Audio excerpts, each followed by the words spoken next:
अच्छा, मैं शीनू को फ़ोन लगाती हूँ, बात करके देखती हूँ। शीना भाई को फ़ोन करती है लेकिन वो फ़ोन उठाता ही नहीं। लगता है भाई कहीं ऐसी जगह है जहाँ नेटवर्क की समस्या होगी। सुनील अगले दिन दोपहर को ही घर आ जाता है। उसका चेहरा उतरा और परेशान सा होता है। वो रोने लगता है। अरे, क्या हुआ जी? आप इतना परेशान क्यों हैं? सब ठीक तो है ना?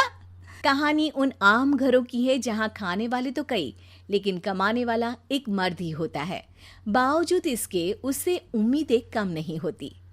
देखिए जी, सामने वाले वर्मा जी कैसी अच्छी तरह से सफाई करते हैं छुट्टी वाले दिन अपने घर की, और एक आप हैं। अरे यार, उनके पास कार है, ऑफिस पास में है और हफ्ते में 2 दिन की छुट्टी होती है, तो फर्क तो पड़ता है ना। मेरी तो शादी ही गलत हो गई। अरे कोई मस्त लड़का मिलता, कमाता भी, घुमाता भी, घर के कामों में भी मदद करता, लेकिन नहीं जी, हमारे वाले को तो कमाने से फुर्सत ही नहीं, और कमाई भी ऐसी कि कोई जरूरत पूरी ही नहीं हो रही है। सुनील बेचारा शीना को देखकर सोचता है कि शीना सही कह रही है। देखने में सुंदर है, घर का सारा काम कर लेती है, उसे तो कोई भी अच्छा लड़का मिल सकता था। क्या सोच रहे हैं? भागने का इरादा तो नहीं है? अरे नहीं मेरी प्यारी बीवी, मैं तो नहीं, पर डर है कि तुम नहीं कहीं भाग जाओ मुझे छोड़कर। शीला सुनील के मुंह से प्यार भरी बात सुनकर मुस्कुराती है। आप भी ना। सुनील एक दिन ऑफिस से घर आता है कि तभी शीना कहती है, सुनिए जी, वो मेरी सहेली आई थी, सारा दिन वो लोग यहीं थे। अब जा रही थी तो मैंने कहा नहीं नहीं, मेरे पति छोड़ आएंगे ना तुम्हें, तो रोक लिया मैंने। सुनील थोड़ी देर कुछ सोचता है, फिर कहता है, ठीक है, मैं कपड़े चेंज करके आता हूँ। अरे तेरे पति को तो लग रहा है कि अच्छा नहीं लगा। अरे नहीं नहीं, ऐसी कोई बात नहीं है, रुको मैं अभी उन्हें घर के कपड़े देकर आती हूँ। शीना अंदर जाती है जहां सुनील पलंग पर लेटा होता है। अरे क्या मजाक है? वो कह रही है कि आपने मुंह बना लिया। सही तो कह रही है, सुबह से अब ऑफिस से लौटा हूँ, एक कप चाय का तो पूछा नहीं। 20 किलोमीटर जाओ और आओ, और फिर कल उसी टाइम पर ऑफिस। अरे यार, मुझे गाड़ी चलानी आती ना तो बोलती भी नहीं आपको, और कौन सा रिक्शा खींच कर जाना है आपको। सुनील अब क्या बोलता।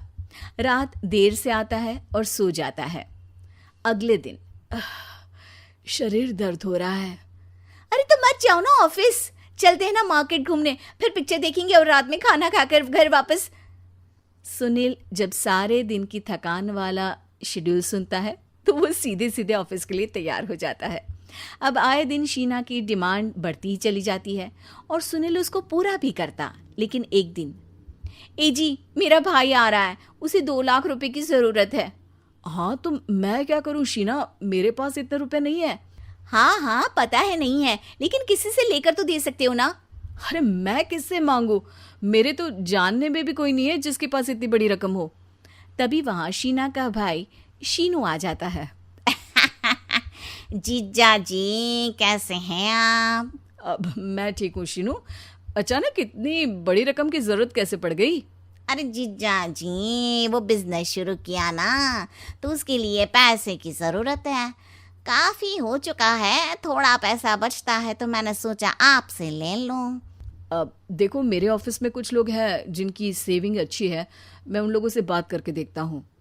सुनील ऑफिस से किसी से पैसे लेकर शीना को दे देता है। शीना वो पैसा भाई को दे देती है 2 महीने बाद। अरे यार शीना, वो ऑफिस वाला आदमी अपने पैसे मांग रहा है, कैसे दूं? अपने भाई से बोलो ना पैसे दे दे। अरे हाँ हाँ दे देगा, कहाँ भागा जा रहा है, आप उनको बोल दो कि दे देंगे। थोड़े दिन बाद, शीना, वो आदमी मुझसे आज भी पैसे मांग रहा था यार, मैं तंग आ गया हूँ। ऑफिस जाते ही सामने उसका चेहरा दिखता है, क्या बोलूँ, बार बार पैसे मांगता है। अच्छा, मैं शीनू को फ़ोन लगाती हूँ, बात करके देखती हूँ। शीना भाई को फ़ोन करती है लेकिन वो फ़ोन उठाता ही नहीं। लगता है भाई कहीं ऐसी जगह है जहाँ नेटवर्क की समस्या होगी। सुनील अगले दिन दोपहर को ही घर आ जाता है। उसका चेहरा उतरा और परेशान सा होता है। वो रोने लगता है। अरे क्या हुआ जी? आप इतना परेशान क्यों हैं? सब ठीक तो है ना? अरे नहीं शीना, कुछ ठीक नहीं है, मैं ठीक नहीं हूँ। तुम्हारे भाई के लिए मैंने जो पैसे लिए थे, उस आदमी ने आज भरे ऑफिस में सबके सामने मेरी बेइज्जती कर दी। सबके सामने आज मैं कर्जदार बनकर खड़ा था। मैंने हर वो प्रयास किया घर चलाने के लिए जो मैं कर सकता था, लेकिन अब नहीं होगा। वो फिर रोने लगता है। अरे आप तो औरतों की तरह रो रहे हैं, मर्द हैं आप। क्यों, आदमी के सीने में दिल नहीं होता, या फिर वो इंसान नहीं मशीन होता है? अरे मैं थक चुका हूँ शीना, तुम समझती क्यों नहीं? मैं भी शारीरिक और मानसिक रूप से थकता हूँ। मैं भी आराम करना चाहता हूँ, सुकून चाहता हूँ। मैं अब कुछ नहीं कर सकता। कुछ नहीं। वो बैठ जाता है। शीना पति को हैरान परेशान देखकर चुप हो जाती है। अगले दिन, सुनिए, ये लीजिए 2 लाख रुपये, उस आदमी को दे दीजिए और बोल दीजिए कि आज के बाद किसी को पैसे के लिए बेइज्जत ना करे। सुनील पैसे देखकर राहत की सांस लेता है। अरे शीना, तुमने तो मेरा बहुत बड़ा काम कर दिया। अब मैं शान से ऑफिस जा सकता हूँ, लेकिन ये पैसे आए कहाँ से? ये पैसे मैंने अपने गहनों को गिरवी रख कर लिया है। तुम ठीक रहो, निश्चिंत रहो, मैं बस यही चाहती हूँ। मुझे माफ़ करना, पर अब मैं समझ चुकी हूँ कि मर्द को भी दर्द होता है।